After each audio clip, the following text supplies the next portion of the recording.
Hello, everyone. Yes, you're welcome to today's live session. So, guys, I have some quick updates to give to you all. Uh, the ex-president, that's President Obasanjo, has come out to tell Nigerian youths, as in they should stand firm. Nigerian youths are currently the opposition we have in this country, whether you like it or not. And he's encouraging them that they shouldn't be discouraged. We know that the judiciary has said, oh, the mob, they even call the young Nigerians, they refer to them as mob on social media and all that. But President Obasanjo is encouraging the Nigerian youth to keep doing what they are doing because that's the only way they can correct some of the wrongs we have in our society today. Calling out our politicians, faulting them where they ought to be faulted, telling them their wrongs to their faces. So he's encouraging the Nigerian youth to keep playing the role they are playing because any patriotic Nigerian will appreciate what Nigerian youths are currently doing today because they are just the opposition we have there. When you look at even the Labour Party is not even playing this opposition card very well. Not to talk of the PDP. You don't even go to that area again.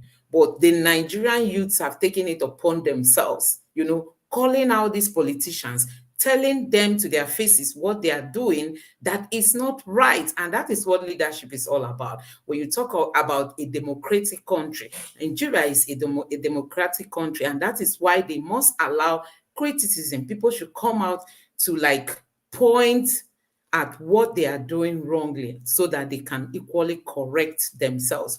So the ex-president of Nigeria, President Obasanjo, has asked the Nigerian youths to take over leadership now. There's another newspaper that tried to explain what he was talking about, that he's trying to tell the Nigerian youths not to give up in their opposition stance because now, whether you like it or not, the youths, whether they do it through the social media or any other method, they are the real opposition in town at the moment, and we can't take that away from us. So I'm going to be sharing a video with you guys, but before then, let's just take a look at some of these other things that I want to share with you. This is Mr. Peter Obi.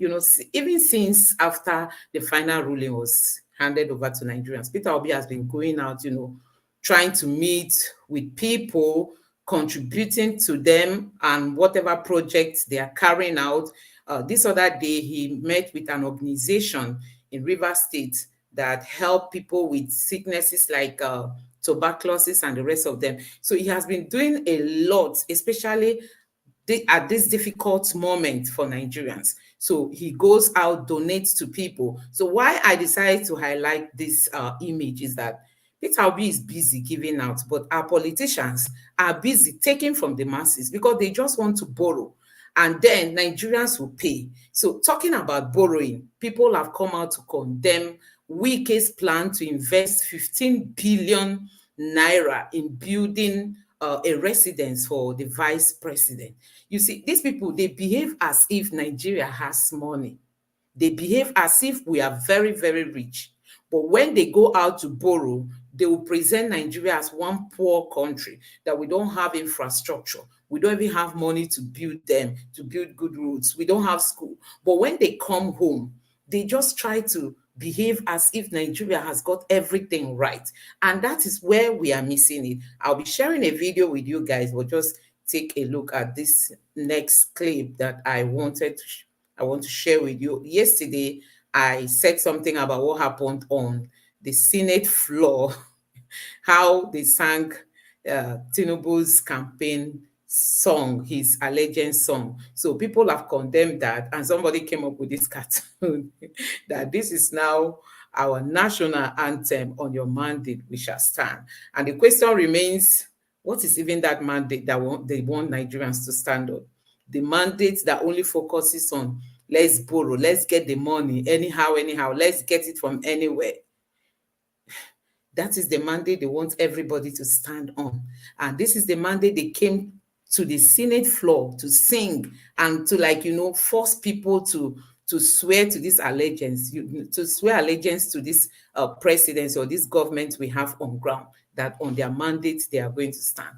So somebody came up with this cartoon and I say, oh, wow, this is really what is happening currently in this country. They've also come out to call out the president that he presented an empty box of the 2024 budget to the National Assembly, that if he knew he was not even ready, he wouldn't have come to do that presentation. But you don't fault him. Nothing is really working in the country at the moment.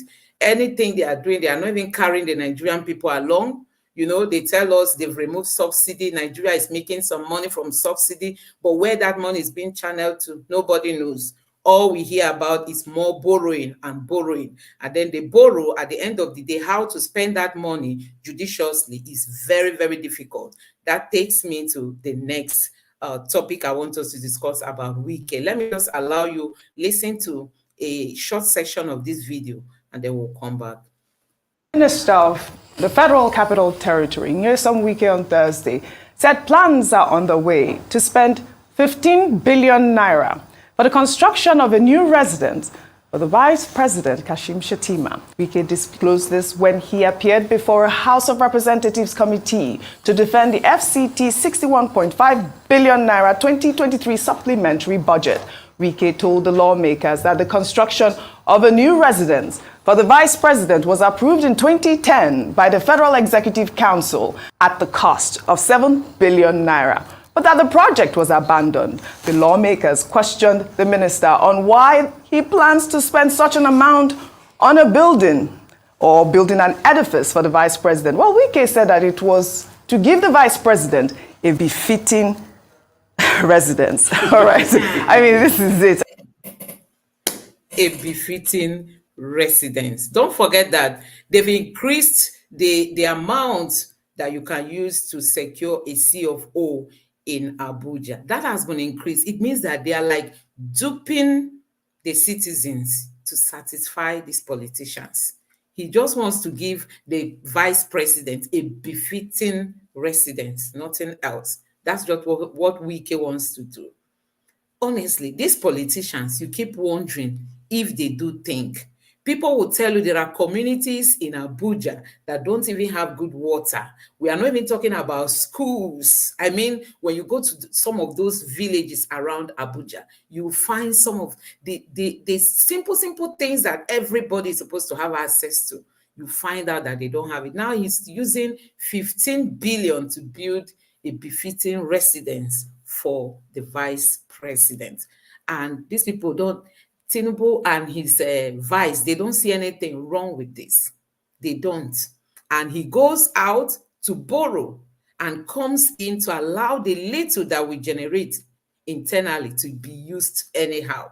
The citizens of Abuja are paying through their nose. If you are to build a house there or you bought a land, you will pay through your nose to secure a C of O. And when you do all this, they will just see it as if, oh, we have too much money. Now, their priority is to go and build the Vice President a befitting, at a time when Nigerians have been asked to tighten up their belts. They are building a befitting residence. This is what we are facing. This is what we are facing. 15 billion naira for the residence of the Vice President. Let me just read something. Back in November, President Bola Ahmed Tinubu had signed, the 2.17 trillion supplementary budget into law. And in that Appropriation Act, the federal government allocated 2.5 billion naira to the renovation of the Aguda House as the Vice President's residence. Another 3 billion was earmarked in the 2023 supplementary budget for the renovation of the Vice President's residence in Lagos. The government also earmarked 4 billion for the refurbishing of the presidential residential quarters and an additional 4 billion for the construction of an office complex within the state. I mean, Dr. Abati, please, you have been around the government. 15 billion naira, is that what we should be spending? I mean, why is it important to build a new residence? So this is how your money is being spent. For those of us who do not even know what they use the borrowed money for, Buhari borrowed, we couldn't find what he spent those money on. Now they are collecting money again. You've seen where they are going to channel it. They are going to renovate Aguda House, renovate the the vice president's residence in Lagos. And then there's another one they will be renovating and all that. Now Wike is solely handling this one in Abuja. That is the vice president's residence in Abuja. The other one is in Lagos. This one now is Abuja's home. And they equally renovated that of Aso Rock. Nigerians, this money, this amount is in billions, not in millions. We are not even talking about hundreds of thousands of naira. We are talking about billions of naira. And Nigerians are suffering.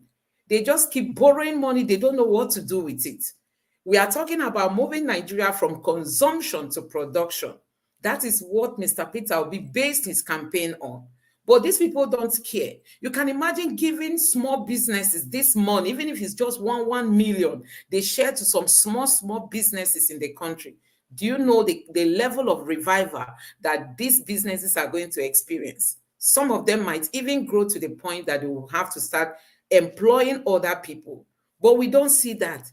They are spending billions to renovate their residences because they feel that is the priority of Nigeria. That's what they came into office to do. The president didn't come for debate. He didn't meet with Nigerians to like have one-on-one chats during the campaign. They told us he will not come for debate. He didn't even come for town hall meetings. He never had time to like speak with the Nigerian people because they don't have any plan. Now it is very obvious that they don't have plans for Nigeria. And you've seen it since they came into office. Tell me what you've seen them putting in place so as to, alleviate the people of their suffering. There's nothing. They are just busy getting the money and then they want to use it for just for their own selfish purpose.